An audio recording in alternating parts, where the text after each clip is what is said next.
अस्सलाम वालेकुम dear students, my name is Hina Shaukat and I am your chemistry teacher. आज के इस लेक्चर में हम डिस्कस करने वाले हैं कुछ MCQs which are from your exercise and some additional MCQs as well.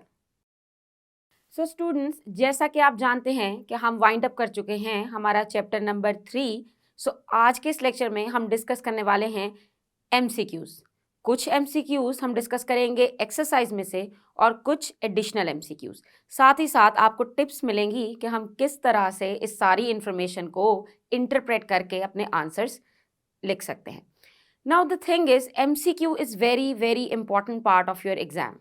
Knowledge testing के लिए MCQ बहुत अहमियत रखते हैं, इसलिए आपको जब भी कोई टॉपिक पढ़ना है तो उसके कॉन्सेप्ट्स को इस तरह स्टडी करना है कि अगर ये MCQ फॉर्म में आएगा तो हमें उसका आंसर कैसे करना है। चलिए चलते हैं हमारे फर्स्ट MCQ की तरफ। Statement says that the atomic radii of the elements in periodic table. मतलब हमें ये बताना है कि atomic radii of the elements in periodic table, इनमें से करेक्ट ऑप्शन उसके लिए क्या है। बेसिकली ऊपर तो क्वेश्चन में मेंशन नहीं किया ट्रेंड्स, लेकिन in options you can see that they are talking about trends. Option A is increase from left to right in a period. Option B is increase from top to bottom in a group. C option is do not change from left to right in a period.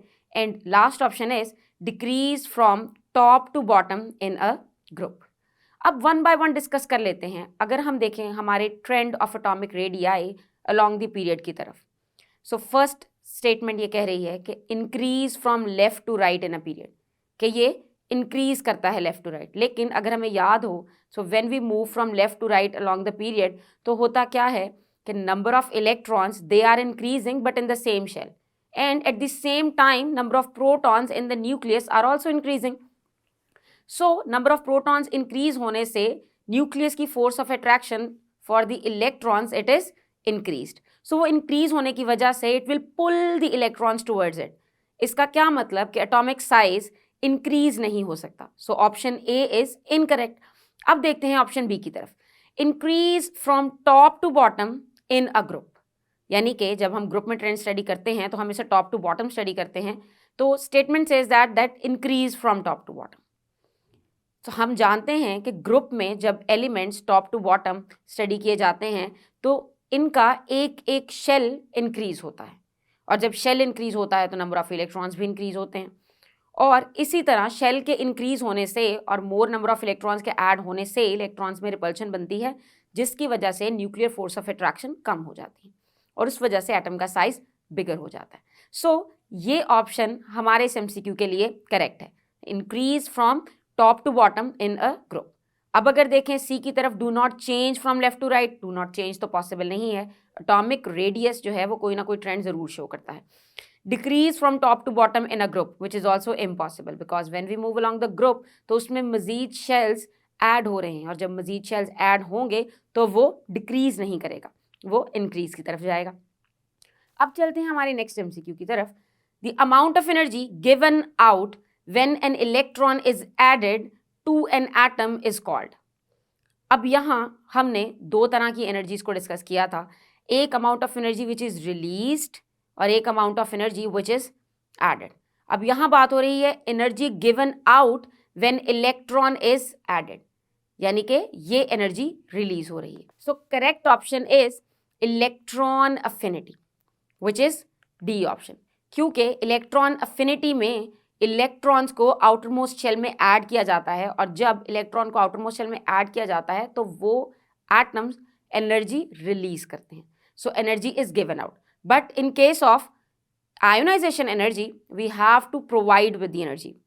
मतलब ionization energy मतलब required amount of energy to lose one electron from the outer most shell. Next MCQ is Mendeleev's periodic table was based upon the, मतलब हमने base बतानी है कि किस base पे Mendeleev ने अपना पीरियोडिक टेबल अरेंज किया था, अपने एलिमेंट्स को पीरियोडिक टेबल में अरेंज किया था।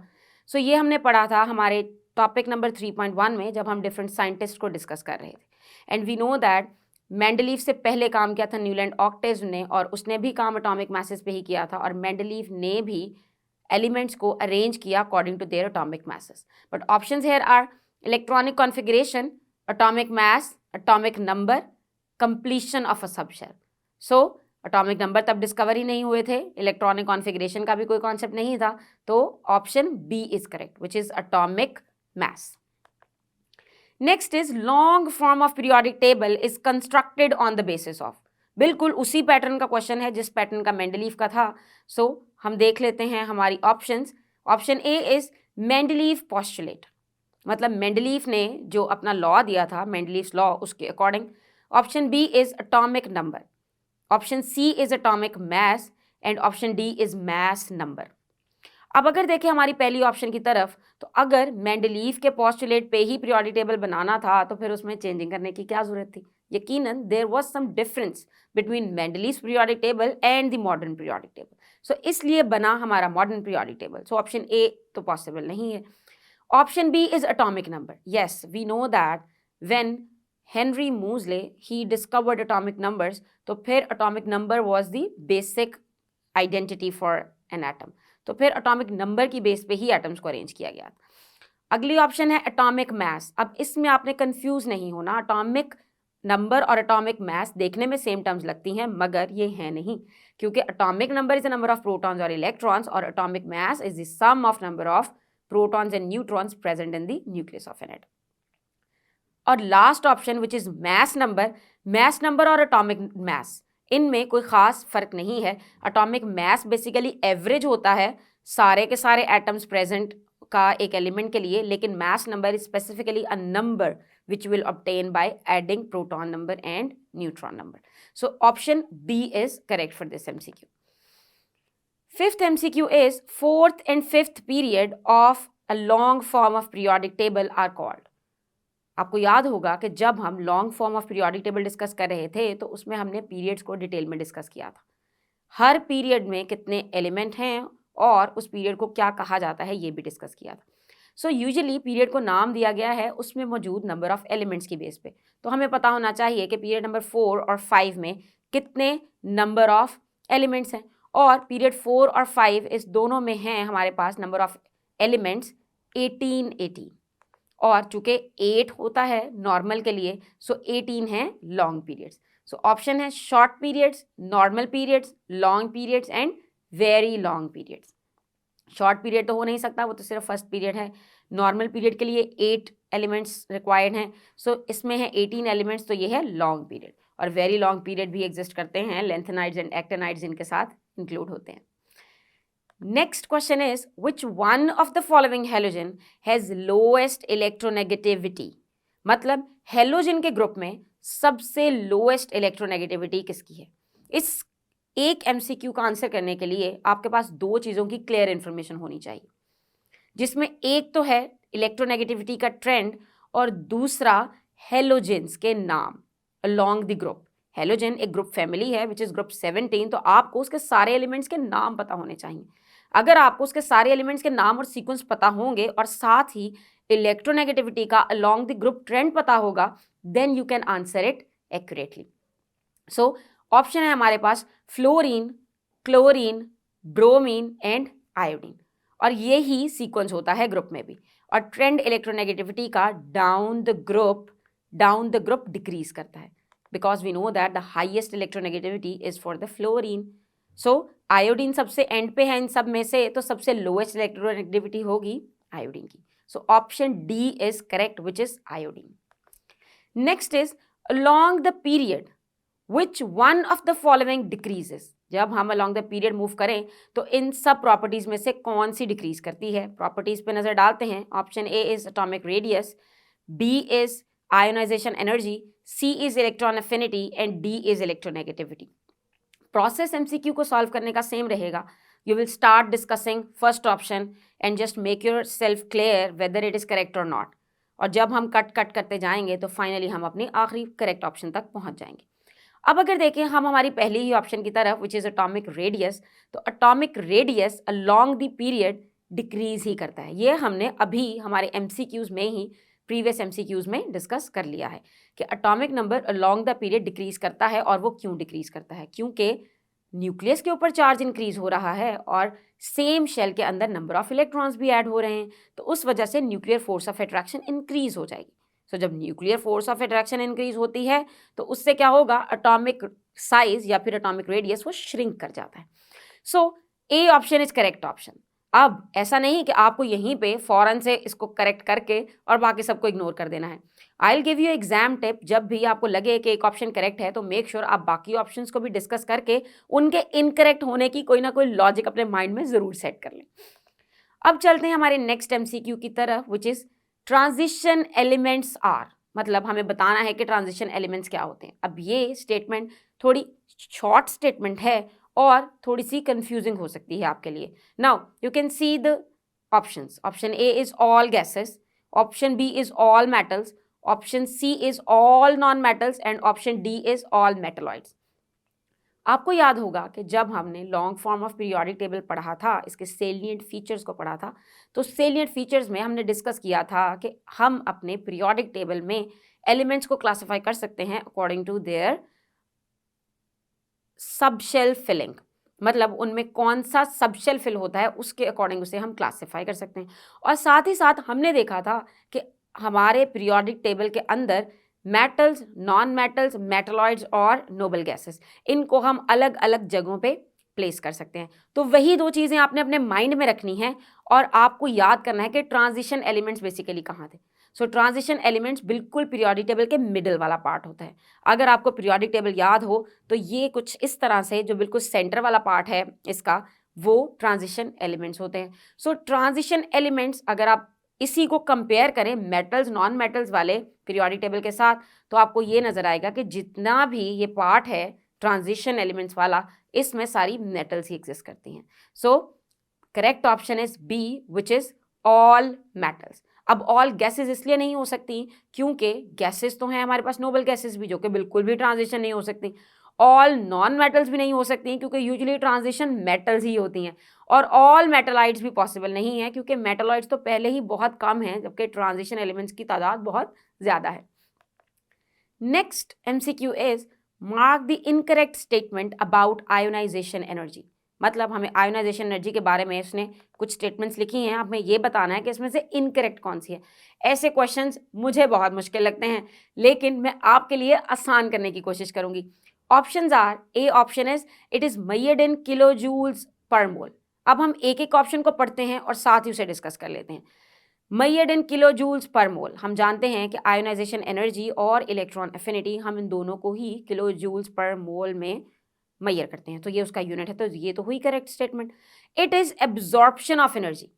आयोनाइजेशन एनर्जी का मतलब होता है कि जब आप किसी एटम के आउटर मोस्ट शेल में से इलेक्ट्रॉन को रिमूव करें। सो रिमूव करने के लिए we need to give energy, this is required amount of energy. आपके बुक में word required amount of energy ही गिवन है, तो रिक्वायर्ड अमाउंट ऑफ एनर्जी को अगर आप उस एटम के एंगल से देखें तो वो एब्जॉर्प्शन ही हो रही है। So absorption of energy would be correct. C option is it decreases in a period. अब हमें ये पता है कि अगर हम अलॉन्ग द पीरियड मूव करें तो साइज और शील्डिंग इफेक्ट, इसका क्या रोल है। शील्डिंग इफेक्ट सेम रहता है अलॉन्ग द पीरियड, लेकिन साइज डिक्रीज होता है। साइज डिक्रीज होने से what is going to happen, the nucleus is holding the electrons, is attracting the electrons more strongly। जब वो strongly attract करेगा तो क्या लगता है आपको, आप थोड़ी सी एनर्जी दे के उसे छुड़ा सकेंगे? यकीनन ये मुमकिन नहीं है। So it decreases in a period, ये बात कुछ समझ में नहीं आती। So correct option is C, which is basically incorrect for ionisation energy. देख लेते हैं लास्ट की तरफ भी, it decreases in a group. So ये ग्रुप में डिक्रीज नहीं करती।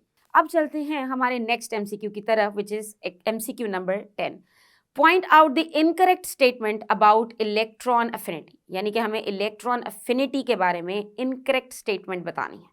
सो statements are, A is it is measured in kilo joules per mole. ये तो बिल्कुल करेक्ट है क्योंकि ये भी एनर्जी है। जैसे आयोनाइजेशन एनर्जी को हम किलो जूल्स पर मोल में मेजर करेंगे, इलेक्ट्रॉन अफिनिटी को भी किलो जूल्स पर मोल में मेजर करते हैं, but remember with a negative sign. B option is it involves release of energy, and yes, when electron is added तो atom stability की तरफ जाने की कोशिश करता है, तो इससे वो एनर्जी रिलीज करता है, इसीलिए हम इसको माइनस साइन के साथ शो भी करते हैं। C option is it decreases in a period. अब इलेक्ट्रॉन अफिनिटी पीरियड में इंक्रीज ही होती है, तो ये ऑप्शन यहां पे गलत है. D is it decreases in a group, which is correct.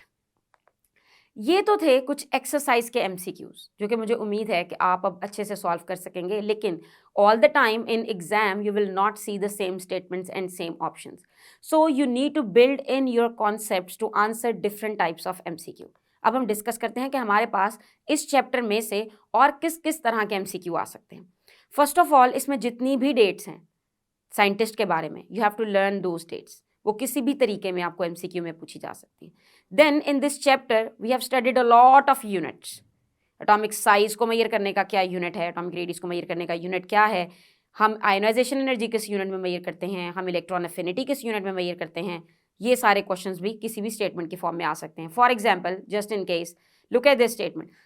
Unit of ionization energy are, A option is kilo per mole, B is kilojoules, C is mole, and last is kilojoules per mole. So we know that it is kilojoules per mole.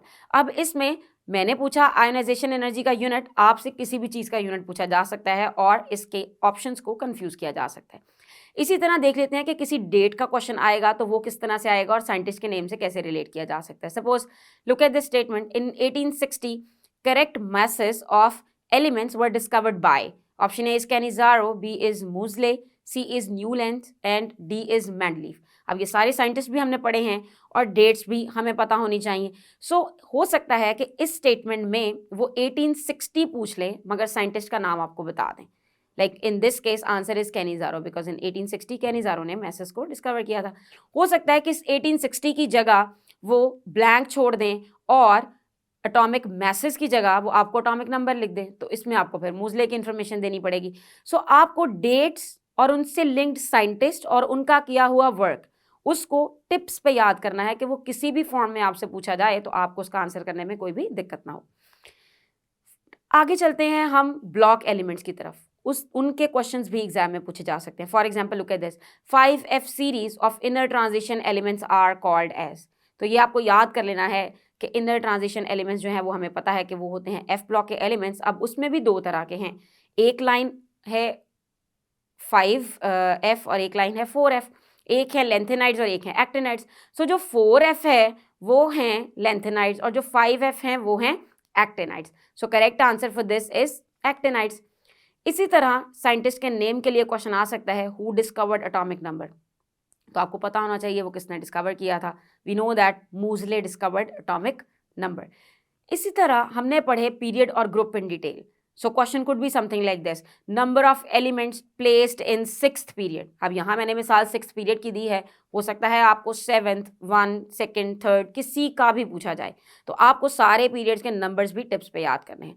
So over here we know that in 6th period we have 32 elements in total, which is a very long period. अब चलते हैं अगले type of question की तरफ, like which of the following element is not found in normal period. अब ऐसे questions के लिए आपको पीरियोडिक टेबल को याद ही करना है. पीरियोडिक टेबल को याद करना बहुत ज़रूरी है, क्योंकि अगर आप उसे याद नहीं करेंगे तो इस तरह के क्वेश्चंस आंसर करना तो बहुत डिफिकल्ट हो जाएगा. लेकिन इस क्वेश्चन का आंसर थोड़ा सा आसान इसलिए है क्योंकि we know that helium it is present in the first period which is very short period. तो helium is the correct answer for this. लेकिन अगर आपको यही सवाल 3rd या 4th पीरियड के किसी एलिमेंट के बारे में आएगा तो आपके लिए करना शायद थोड़ा सा मुश्किल हो जाए अगर आपको पीरियोडिक टेबल के एलिमेंट्स, उनका सीक्वेंस, उनकी पोजीशन का आइडिया नहीं है. सो इसके अलावा आपको सारी रोज, कॉलम्स, ग्रुप्स की डेफिनेशन, पीरियड की definition, S, P, D, F block elements, उनकी लोकेशन, मेटल्स, नॉन मेटल्स, उनकी locations in periodic table, and trends of all the different properties that we have studied in this chapter, वो सारे याद होने चाहिए और उसमें उनकी वैल्यूज भी, जी हाँ, उनकी वैल्यूज भी आपको याद करनी है. सो स्टूडेंट्स, आज के इस लेक्चर में हमने डिस्कस किए हैं हमारे MCQs और मुझे उम्मीद है कि आपको चैप्टर नंबर 3 के सारे कॉन्सेप्ट्स को यूज़ करके MCQs के आंसर करने में अब कभी कोई मुश्किल नहीं होगी. और साथ ही साथ हमने डिस्कस किए हैं कुछ एडिशनल MCQs. जिससे आपको मदद मिलेगी कि आपने इस चैप्टर को MCQ पॉइंट ऑफ व्यू से प्रिपेयर कैसे करना है। हम अपने आने वाले लेक्चर में एक्सरसाइज के कुछ शॉर्ट क्वेश्चंस और कुछ और एग्जाम टिप्स भी डिस्कस करेंगे। तब तक के लिए अल्लाह हाफिज।